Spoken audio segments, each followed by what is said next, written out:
So welcome everybody. We're going to talk through Peridot, which is, as Phil just mentioned, a worldwide hit and Niantic's first original IP since 2014, 2015, so it's been quite a while. So we're here to talk about Peridot, the game, and how we use Lightship and kind of not only our design philosophy, but some of the ways that we use one of Lightship's really amazing features, which is semantic segmentation. So just kind of walking through the content of the talk, we'll talk about the game itself and our approach to Lightship and how we leverage the technology to the best of our ability. Then we'll go through some design and practices and things that we do on the AR design side to improve the immersiveness of the experience. We'll do a little deep dive into how we use semantic segmentation and computer vision, and then we'll wrap up with a quick Q&A.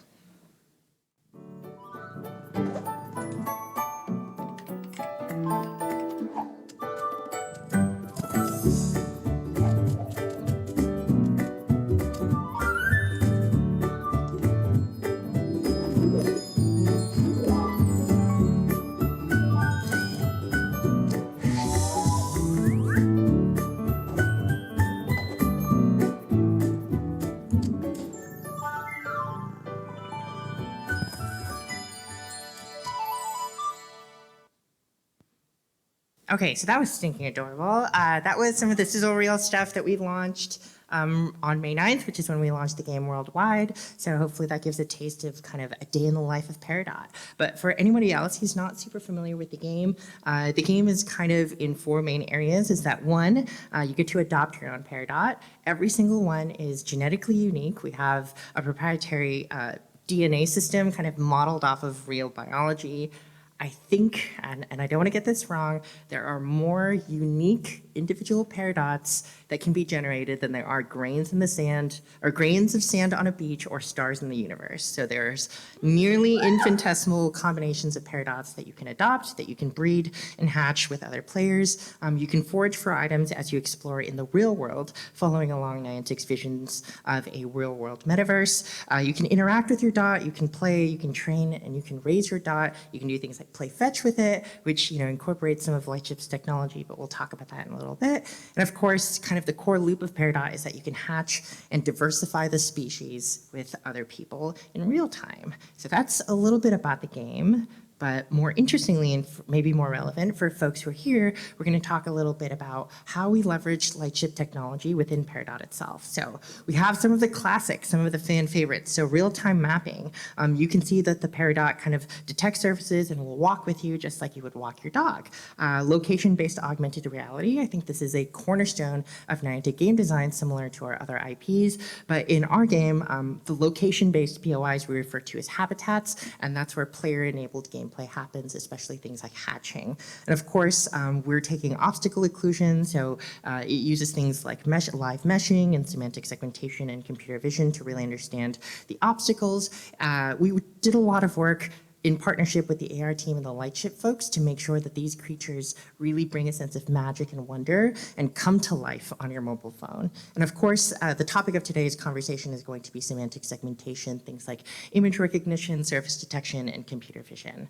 So this is some of the ways that Peridot, unlike any other Niantic IP, and I think I can safely say unlike any other mobile game in the market, as the world's first AR first and AR only mobile game, leverages Lightship technology. So that's a little bit about Peridot and how we use it, but here the content of our talk today is talking about our approach to Lightship technology and what we do that makes our game unique and special. It's not just that we have an immersive AR design that brings these creatures to life. It's not just that we use Lightship ARDK tech and that we get the latest and greatest from our AR partners and we bake it into the game itself. But most importantly, it's that we do this according to the values of our company. And we found that some of the mission of Niantic has really helped us clarify the game design and the overall experience. So Niantic, of course, we're a location-based augmented reality company. And so our goals are to draw people outdoors, invite everybody on board, and inspire exploration. And I hope that through the contents of the next couple presenters, you'll see that it's not just our design, but it's the way that we leverage the exciting technology of Lightship that brings these values to life. So I will pass it off to Daiga, and I'll let him introduce himself. But thank you for coming, and I hope you enjoy what we have in store.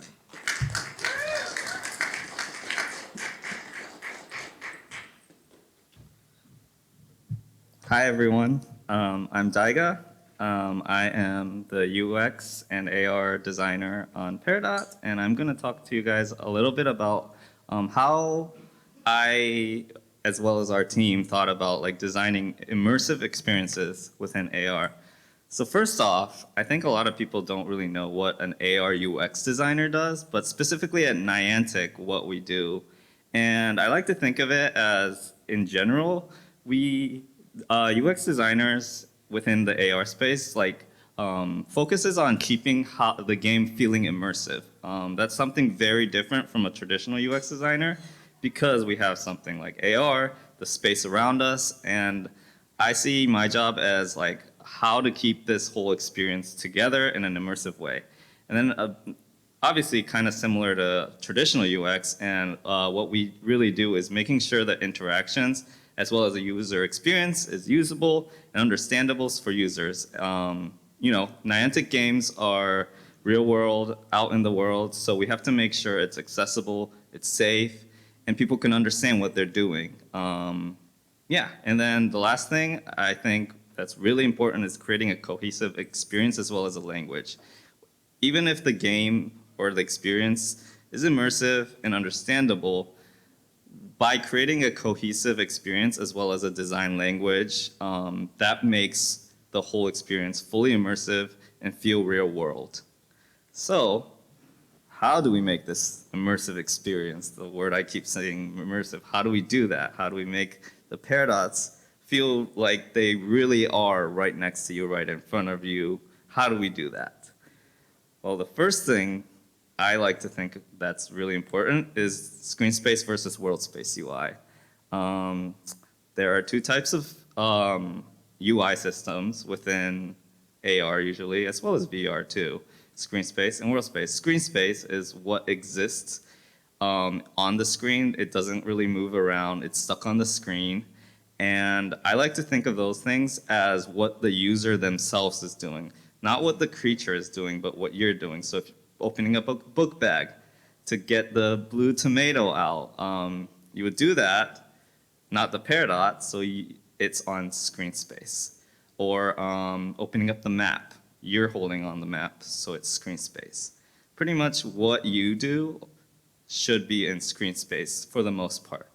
And then world space UI would be everything that's happening around the world that you're overlaying into the real world. So the creatures, this little cute flower thought bubble, although it is a 2D thing, it is what the Peridot's thinking, so it should be in world space because if it's on your screen, it's not what you're thinking, it's what the Peridot's thinking. And anything around the environment, if you have any effects on the environment, then it should also be in world space UI. So now how this can break. So this messy screen is like an old prototype from the beginning stages of Peridot, and as you can see, you don't know what's going on. There's all these things going on, and that's mainly because you're not intentionally differentiating the usage of world space UI and screen space UI.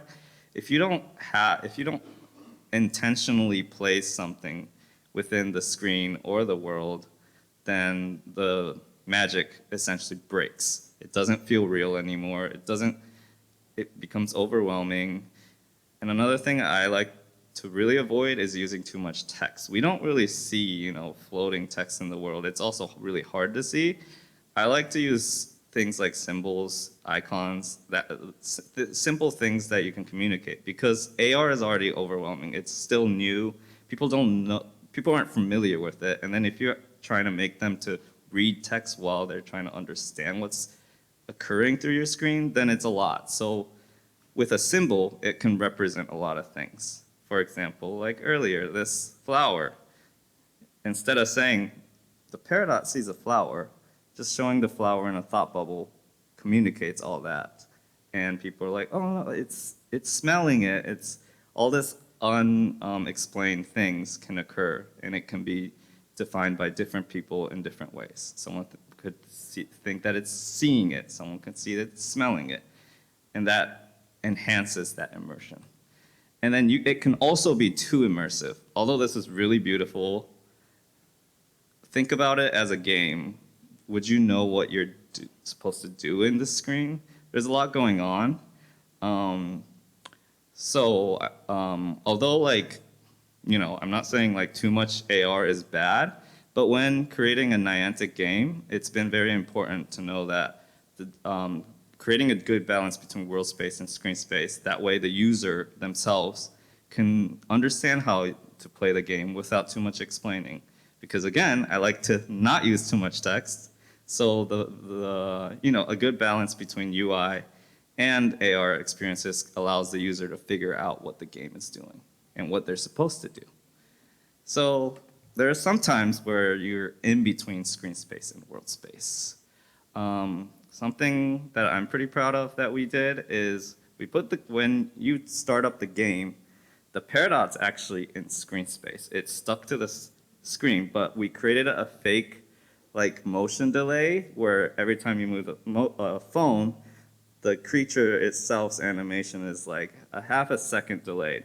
So it looks like, the Peridot's like, wait, look at me, look at me. And it's a fake heads up display or place here. Essentially, this is acting as a localization because if your phone's facing down, then if the Peridot's floating, it's like, oh no, I gotta look up so the Peridot can, float. So without any words, we're essentially helping the user localize and just allowing the user to feel like the AR's already started. But actually, it hasn't really started. It's not on the ground. It's just on your phone and the screen. So now let's talk about how these creatures are becoming alive. And we're using Lightship like all other, maybe some of you guys Lightship developers. This is all developed on Lightship ARDK.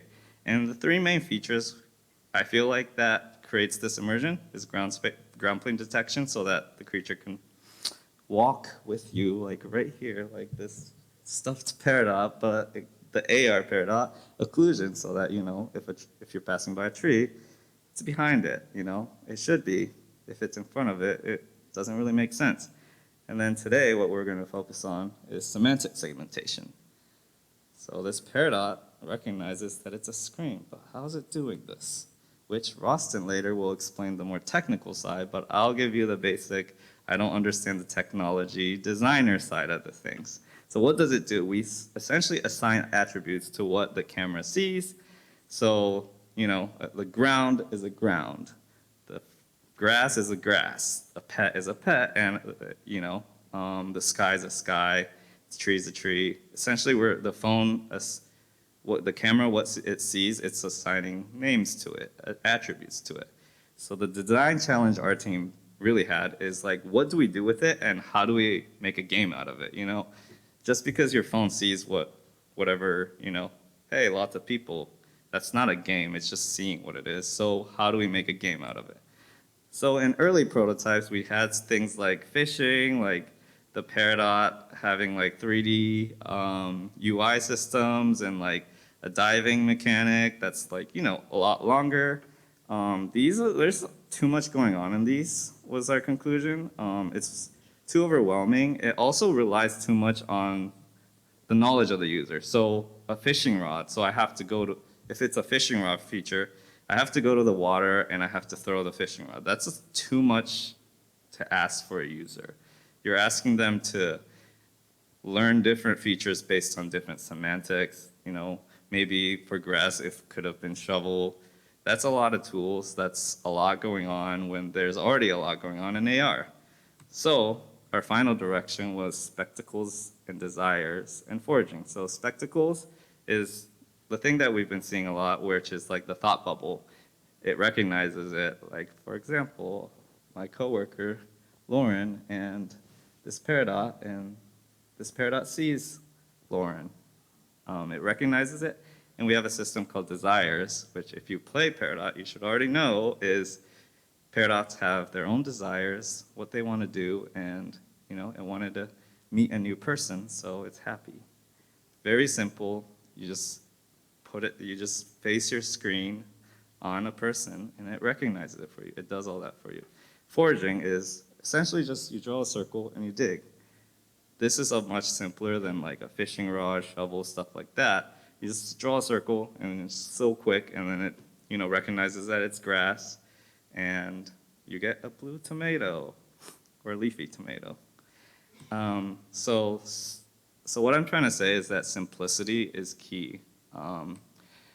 Making it really simple and straightforward for a user allows the user to experience it more naturally and organically, understand what's going on, what to do without a million text boxes. And then essentially we're letting the dot, the creature, unfortunately we're making them do so much work, but it helps us because you're letting the dot do more of the work instead of the user. It's not the user figuring out, oh, there's water there, so I gotta pull out the fishing rod. It's essentially the dot recognizes that it's water because it's intelligent, and it knows that it's water, so it gets the kelp out of the water or the tomato out of the bushes. It knows, it understands this. And we're allowing semantic segmentation to really give the life and intelligence to the dots. So the semantic segmentation is what's behind the dots feeling like it's a real thing because it's intelligent. But really, it's just semantic segmentation working. So how does this fit with what Niantic values? So we're drawing people outdoors. Obviously, Niantic games, Pokemon Go, all these. Our goal is to get people outdoors, but instead of for us using the map so much, we're using things like semantics, grass, foliage, water. Oh, I have a task to go find water, so go to the water.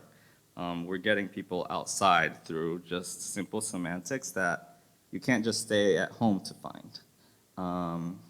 Invite everyone on board, because it's easy to understand for everyone. We're thinking about, the moms that are playing Pokemon Go with their teenage son.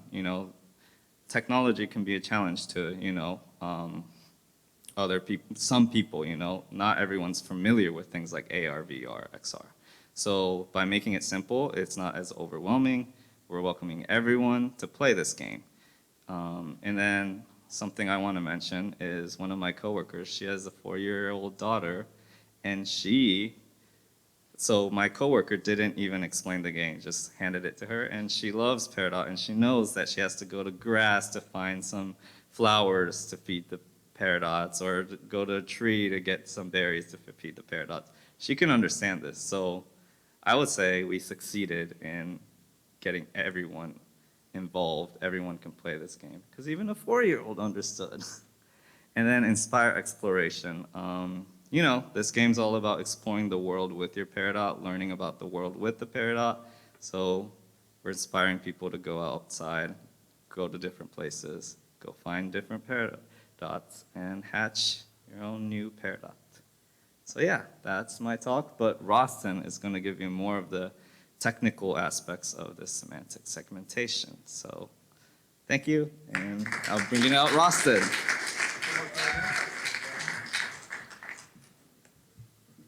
How's everyone doing? You guys like artificial intelligence? It's hot right now. So I'm here to tell you about semantic segmentation.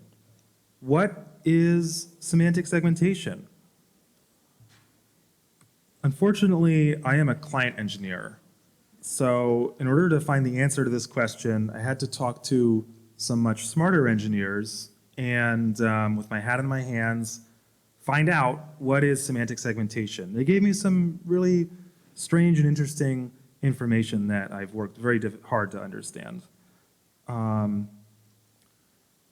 As you probably know, with Lightship, you're taking video input and you're looking at this video and trying to determine what's in it. In this example, Lightship is taking in some video and it's identifying in the video what's a person and what's a pet. This is a video of a line of people, and we can see that the people are highlighted in red, and there are no pets, so there's no highlight for pets. Daiga showed you this slide. This is sort of an overview of what Lightship sees. You can see that different regions are tagged in different ways.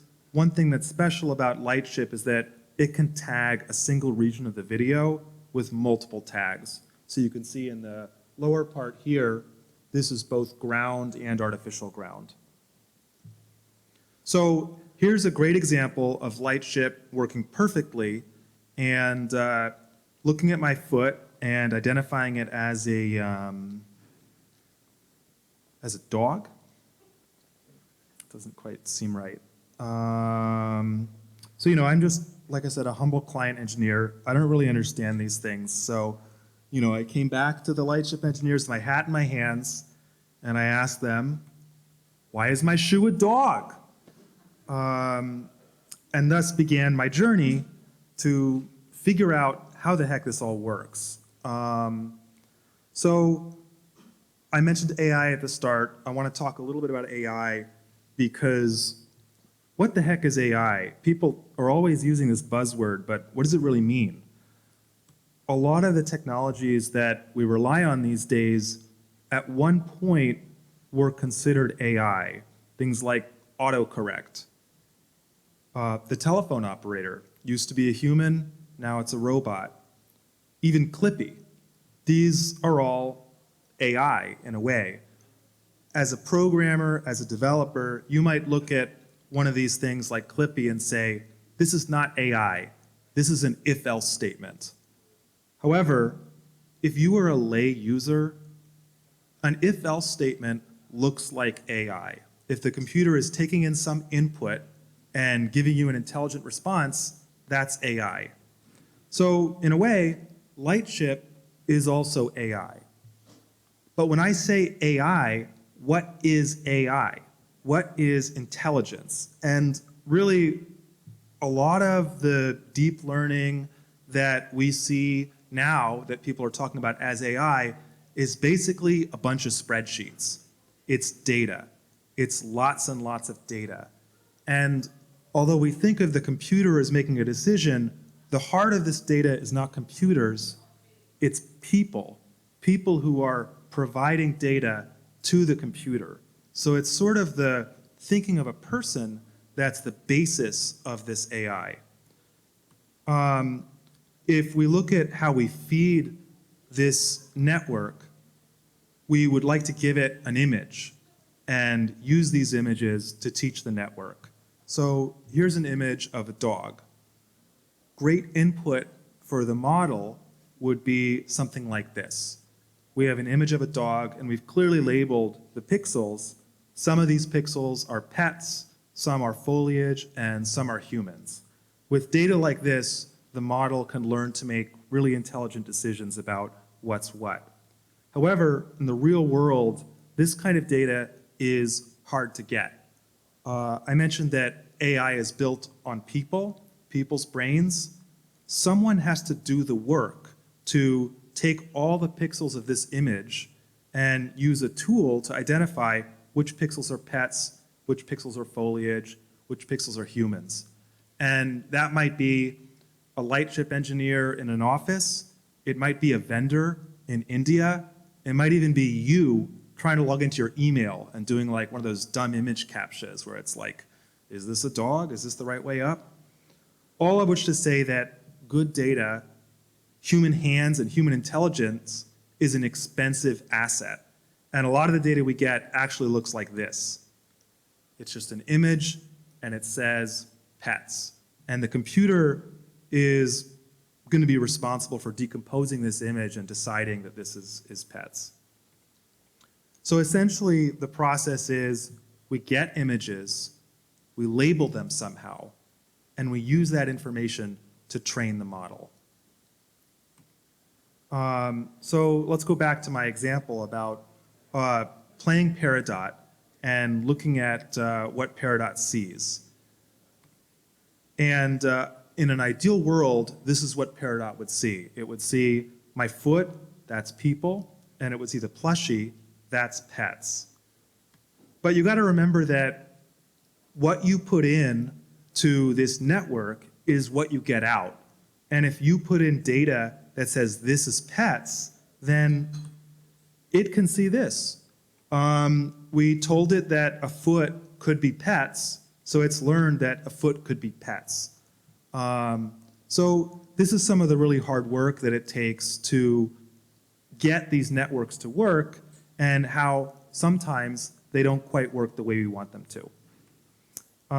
So my dad is an electrical engineer, and yesterday I showed him this presentation and he told me, this is not enough information. I have many questions. So the next part of my presentation is for my dad. Dad, I hope you're watching on YouTube. I'm going to explain this now in more detail. What a great son. Thank you. So, this neural network that we have, essentially, it's a convolutional neural network. Convolutional, what does that mean? It's pretty convoluted. Essentially, we're taking these source images, like in this example, the Tweety bird here, and first, before we can use that image, we have to lower the resolution so that the computer can have some easier data to work with. So our image is downscaled down to 256 pixels by 144 pixels. Then that image is further chopped up by the network into even smaller bits, so a square of just a few pixels. And those pixels are then analyzed by the network using a lot of very complicated matrix mathematics. Tensors were mentioned a lot. But the bottom line is that eventually it analyzes this information and creates kernels of learned knowledge. And those kernels are what ends up inside your phone. We train the model, we create these kernels, and the kernels are used by the phone to analyze pieces of frames of video and make a guess as to whether that frame is pets, people, flowers, Donald, Goofy, Tweety. So back to the game. Again, this is why sometimes we get results we don't like. And we kind of have to work with what we've got. And we don't always have the data we want. But the good thing is that we are making a video game. And game design can mitigate these design problems that imperfect AI creates. Daiga talked about this quite a bit. So for our feature foraging, while we are foraging, we are not looking for anything except types of ground. As one of the engineers explained to me, they call this stuff, things that are not discrete. So ground is stuff. It's dirt, it's grass, and when you're drawing a line, we're only looking for stuff. In this example, you can see that we're not even recognizing this as sand in every frame. We only recognize it in the last few frames. But that's enough for us to say, okay, we're going to call this sand. For spectacles, as Daiga mentioned, we have these things called desires. You have 3 desire slots. So at most, you could be looking for 3 different kinds of things. Things like people, flowers, trees. These are discrete objects that are interesting. They're not usually flat like stuff is. They're usually things standing up in the environment. So we're only looking for usually 1 or 2 of these at once. So we can mitigate these sorts of foot dog problems. So some overall takeaways. Semantic segmentation is deep learning, makes a lot of mistakes. Game design helps. We really want to use what we have to create an immersive experience. It's a game, it has to be fun, and it has to pull you in to a magical world, transform your world into something else. Although AI is advanced, we need to make it simple so people can use and appreciate it. My hope with all this technology, video games are a place where we can use something like AI in a safe sandbox. Video games have often been a place where AI can learn and develop and flourish. A lot of examples of AI you could think of might relate to video games, AI that plays video games, AI that's used in video games, AI that makes you think you're interacting with a real character. The good thing about games is that games don't hurt people. Games making a mistake is not going to cause someone to die. And I hope that using this technology in our games, we can develop it, we can make it better, and when it gets better, it'll be more ready to be used in the real world where it can actually help people. So those of you out there who are developers, this is your call to action to use this new technology and make a fun game, as I hope Peridot can be for you. So please get out there and play Peridot and test out our artificial intelligence. Thank you. And I've got Q&A. If anyone is like my dad and wants to know more, please ask me questions. Ask us questions.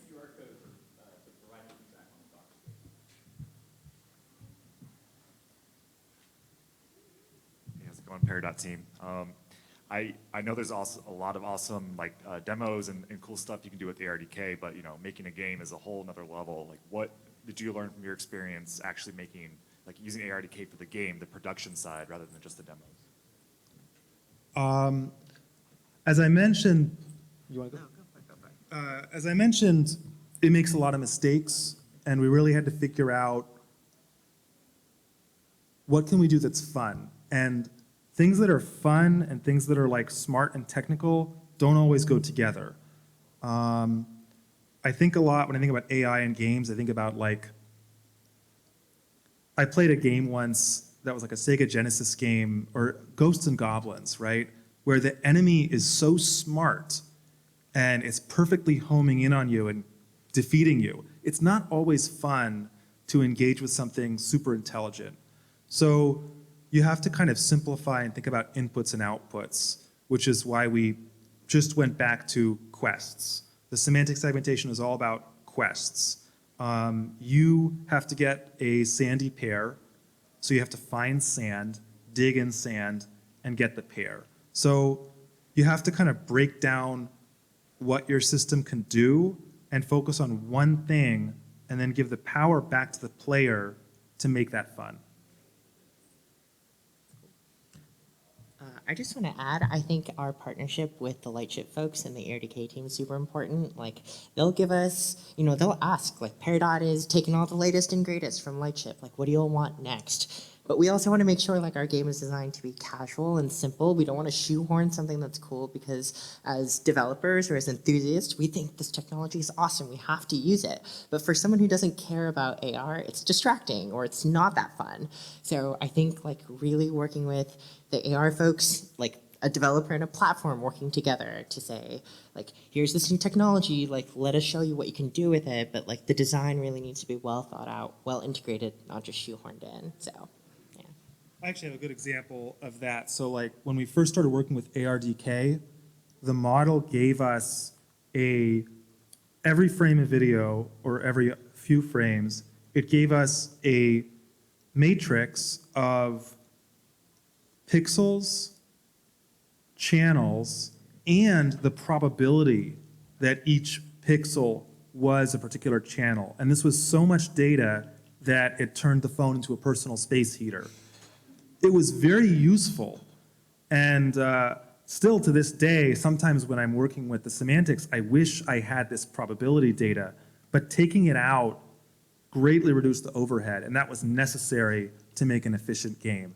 So that's some of the examples of how we work back and forth with Lightship to try to make something that actually practically, genuinely works.